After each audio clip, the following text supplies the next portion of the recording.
Hey everyone and welcome. Have you ever really thought about the word no? I mean, in English it's pretty simple, but in Japanese, saying not is, well, it's basically an art form. It's this complex and really fascinating system that tells you so much about the language. So let's just dive right in. So let's start with what seems like a simple question. How do you actually say no in Japanese? Now, you might have a word or two that pops into your head, but the real answer, it's a little more surprising than you think. Yeah, because it's not just one single word. It's an entire system, a whole grammatical framework built around this one idea of not. And if you really want to get a handle on Japanese, you've got to understand this system. Okay, so here's our game plan for this little deep dive. We'll kick things off by looking at the two main flavors of negation. Then, we're going to get really friendly with the most important word here, nai. After that, we'll get into the whole polite versus casual thing, which is huge in Japanese. And to wrap it all up, we'll tackle some advanced, kind of mind-bending negation puzzles. All right, let's get into it. First up, these two flavors of negation. The best way to think about this is like a built-in not versus an add-on not. This is really the first big idea we need to wrap our heads around. And this chart breaks it down perfectly. So on the left, we've got what's called lexical negation. Think of this as the built-in version, right? You've got prefixes like fu that are literally baked into the word. So fujibun just is insufficient. But then look at the right side. That's grammatical negation. This is our add-on version. Here, you take a perfectly good word and you tack on nai or nai to flip its meaning. So jubun denai becomes not sufficient. See, it's the same basic idea, but the way the grammar gets there is completely different. And you know what? This difference really matters. That grammatical negation, the add-on not, is way more flexible. You can use it with adverbs like keshite, which means never. But the built-in not? Nope, you can't do that. Trying to stick an adverb like keshite onto one of those words with a built-in negative is just, well, it's a grammatical no-go. It just doesn't work. Which actually brings us perfectly to our next section, mastering the word nai. Seriously, this little word is like a grammatical chameleon. It is the absolute star of the show when we're talking about negation. Basically, nai or nai is the workhorse here. It's the most fundamental, the most common way you're going to make a negative sentence. Bottom line, if you want to say something isn't, you're almost definitely going to reach for nai. And this table just shows you what a chameleon it is. Just look at how it adapts. For a verb like iku, to go, it morphs into ikanai. For what's called an I adjective, like atsui, hot, it becomes atsukunai. Then for na adjectives and nouns, it hooks on as denai.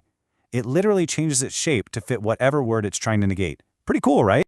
But, this is Japanese, so of course there's a really important exception we have to talk about. The verb aru, which means to exist or to have, it doesn't play by the rules. Its negative form isn't aranai like you'd expect, it's just night. So yeah, the word for not is also the word for does not exist. How wild is that? It's a little bit mind-bending when you think about it. And just like any language that people actually speak, you're going to find shortcuts. So in casual, everyday Japanese, that more formal dewa nai we just saw, it gets squeezed down to janai. It's just faster, it sounds more natural, and it's something you will hear constantly if you're listening to people talk. That whole idea of casual speech is the perfect segue into our next big topic, polite versus casual negation. Because in Japanese, it's not just what you say that counts, it's how you say it. And that is a huge deal. So you've basically got two main levels of speech. There's the plain form, which you'd use with your friends and family, people you're close to, and that uses all the nai endings we've been looking at. But then you've got the polite form. You use this in formal situations, with strangers, or with your boss. And here you switch to totally different endings, masen for verbs and arimasen for adjectives and nouns. Let's just see how that actually works. So tabemasu, to eat, becomes tabemasen, to not eat. Tanoshii desu is fun, becomes tanoshiku arimasen, is not fun.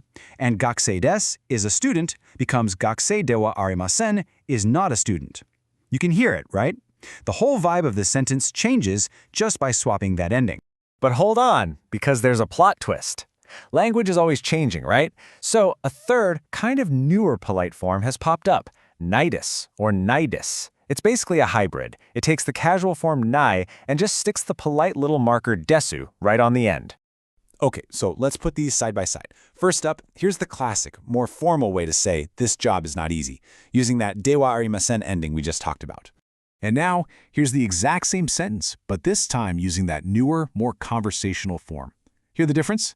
Dewa nai desu. The core meaning is exactly the same, but the feeling, the nuance, totally different. So what's the deal here? Well, it's all about picking the right tool for the conversation. Arimasen feels more formal, a bit more direct. It delivers a really strong, clear not. On the other hand, nai desu is softer, it's more conversational.